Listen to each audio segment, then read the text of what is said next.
Hello students, this is Amit Tiwari, your English teacher.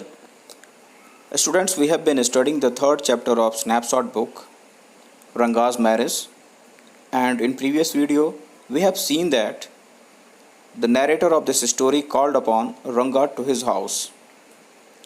और जब रंगा नरेटर के घर पहुंचता है तो वहाँ एक लड़की बहुत ही मीठा गाना गा रही होती है, जिसे सुन के वो बहुत ज़्यादा आकर्षित होता है। और जैसे ही नरेटर उसको अंदर बुला के बैठाता है, उस लड़की जिसका कि नाम रत्ना है और रंगा की नज़र एक दूसरे से मिलती है और वो लड़की शर्मा सी जाती है और शर्मा के गाना गाना बंद कर देती है। और जैसे ही रंगा उस लड़की के बारे में पूछता है, वो लड़की शर्मा के अंदर भाग जाती है। अब रंगा जो है उस लड़की के बारे में नरेटर से पूछ रहा है और आगे क्या होता है स्टूडेंट्स, हम आगे के पैराग्राफ्स में देखते हैं।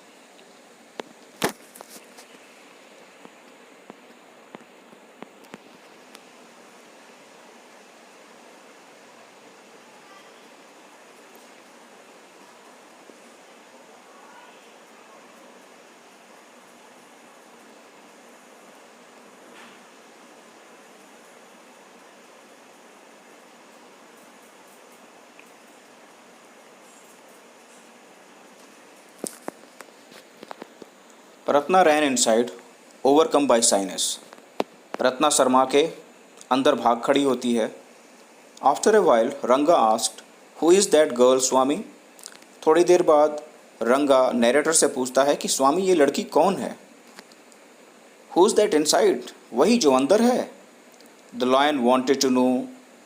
The he goat who had taken shelter in the temple replied, does it matter who I M?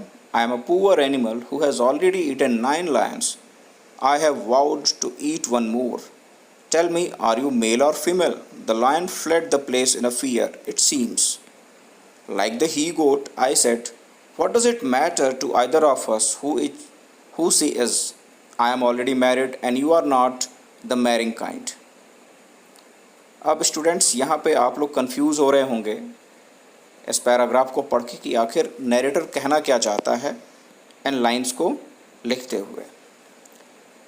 तो स्टूडेंट्स यहाँ पे नरेटर थोड़ा ऑफ द ट्रैक चला गया है और वो ये कहना चाह रहा है कि जब हम दोनों इंटरेस्टेड ही नहीं हैं तो ये जान के क्या फ़ायदा कि वो लड़की कौन है। और इसके लिए वो एक एग्ज़ाम्पल देता है। कहता है कि जब लायन ने पूछा उस बकरे से जो कि टेंपल के अंदर छुपा हुआ था कि वो कौन है, तो बकरे ने कहा कि इससे क्या फ़र्क पड़ता है कि मैं कौन हूँ। मैं वो जानवर हूँ जिसने पहले ही 9 शेरों को खा लिया है और वो एक और शेर को खाने की इच्छा रखता है। अब तुम बताओ, तुम मेल हो या फीमेल? और जैसे ही लायन ये बात सुनता है वो डर के मारे वहाँ से भाग खड़ा होता है। और इसी तरीके से नरेटर उस बकरे की तरह कहता है कि इस बात से क्या फ़र्क पड़ता है कि वो कौन है। मैं पहले ही शादी कर चुका हूँ, मेरी शादी पहले ही हो चुकी है और तुम तो शादी करना ही नहीं चाहते हो। तो इस बात को जान लेना कि वो लड़की कौन है, इससे क्या फ़र्क पड़ता है।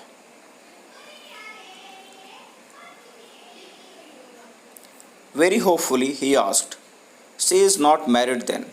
His voice did not betray his excitement, but I knew it was there.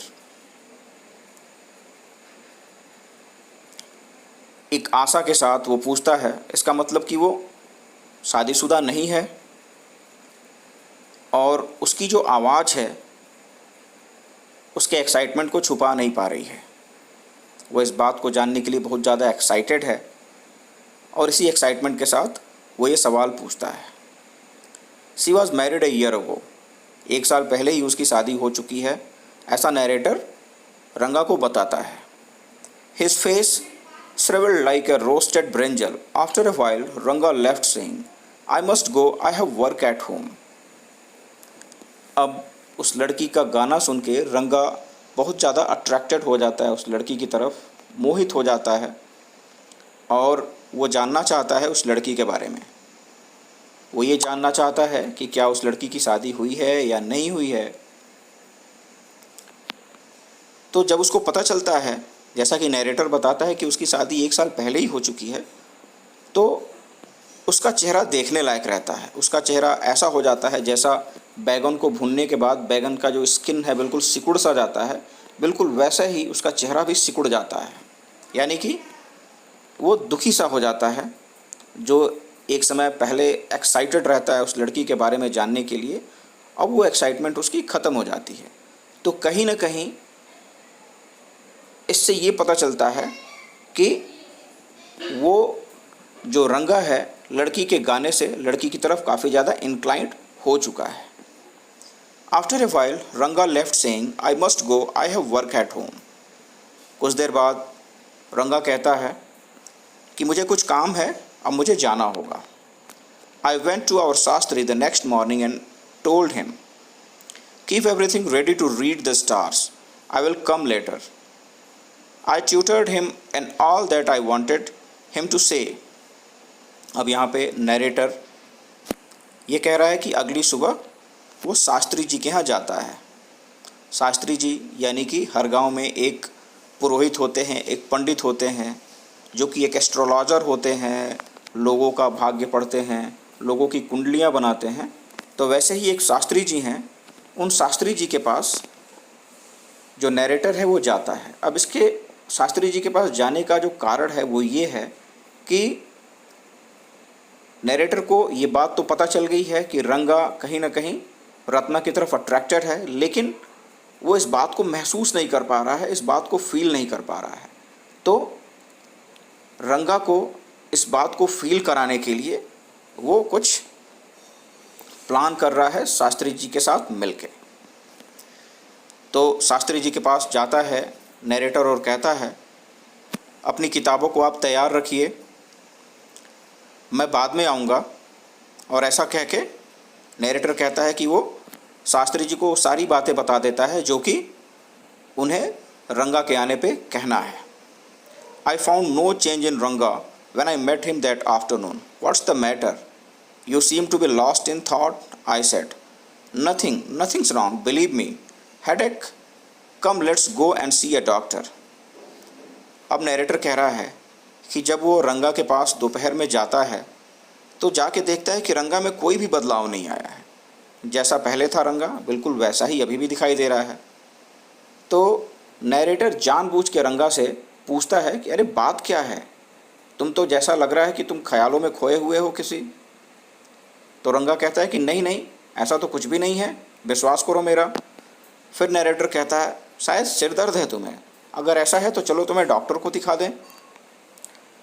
I have no headache, I am my usual self. नहीं नहीं, मुझे सिर दर्द नहीं है, मैं ऐसे ही हूँ। I went through the same thing when the process of choosing a girl for me was going on, but I don't think that could be a reason for your present condition. तब narrator कहता है रंगा से कि अरे मेरे साथ भी ऐसा ही हुआ था, जब मेरे लिए लड़की ढूंढी जा रही थी तो मैं भी ऐसे ही ख्यालों में खोया रहता था, चुप रहता था। लेकिन तुम्हारे साथ तो ऐसा है नहीं, तुम तो शादी करने वाले नहीं हो, तब तुम्हारी ऐसी स्थिति क्यों है, इसके पीछे कारण क्या है, ये तो समझ में नहीं आ रहा है। रंगा स्टेयर्ड एट मी। और ये बात सुन के रंगा जो है नैरेटर को घूरता है। नैरेटर कह रहा है कि जब वो ये बातें रंगा को बताता है तो रंगा थोड़ा एजिटेट होता है और नैरेटर को घूरने लगता है। Come let's go and see Shastri, I suggested.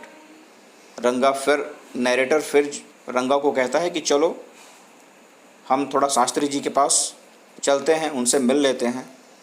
I will find out whether Guru and Shani are favourable for you or not. चलो चल के पता करते हैं कि गुरु और शनि क्या तुम्हारे फेवर में हैं या नहीं हैं। अब यहाँ पे गुरु को जुपिटर कहते हैं और शनि को सैटर्न कहते हैं, और ये दोनों राशियाँ हैं जो कि किसी के फेट को डिसाइड करती हैं। रंगा accompanied me without any protest.